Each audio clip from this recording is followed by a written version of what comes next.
with our brother Tariq Nasheed releasing earlier this year the movie Buck Breaking.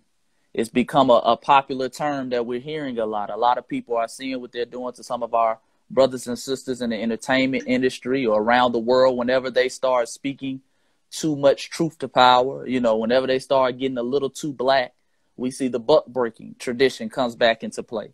You know, so I wanted to, you know, have a powerful conversation tonight about buck breaking for the people who don't know and ask you starting off, what is buck breaking for, like I say, the people who might not know, or and where does it originate from?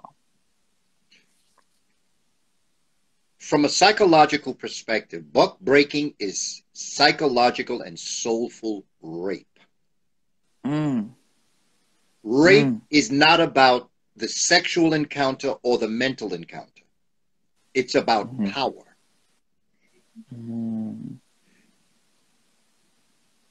The most recent example of buck breaking, in fact, I could think of a couple of examples of buck breaking. Me too. Absolutely. One of them is George Floyd. Right, you see, because buck breaking isn't so much for the person that they are violating. It's for the community that is watching. So imagine them getting a brother, 250 pounds, strapped, big, strong, and spreading him out in front, and they raping him. That psychologically was to tell the group, if I'll do this to him, what you think I'm going to do to you? It was conditioning on the plantation. If we're talking about that, buck breaking has been going on for a long time. And buck breaking is meant for someone who is inferior and insecure to be able to psychologically create an advantage over people that they know are superior to them, which would have been the Africans on the plantation.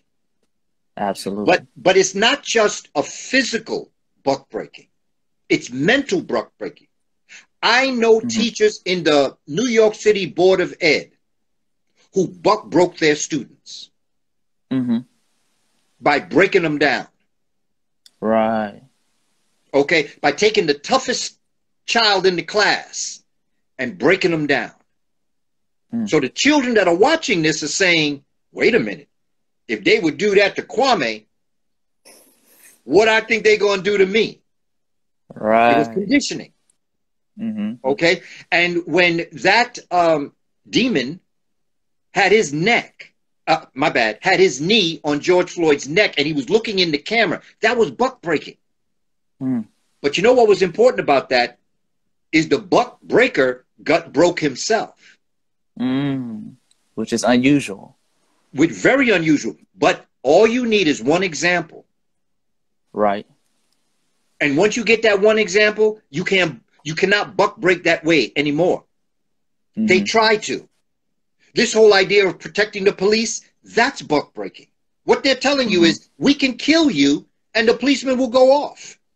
And I noticed too, Baba, just the constant cycle that you see this demon's knee on his neck over and over and over and over. It wasn't a channel that I can turn to that I didn't see that video. That's right. And it's truly amazing just the psychological effect it has on the community, where even the warrior class in our community know they can't do certain things to cops that they would do to other black people, if that makes sense. You know, you can have a hardcore gangster who'll go shoot up a school, but he won't touch a cop. That's because of that cycle that has been like, hey, you already know that buck breaking process. So that's right. Yes, indeed.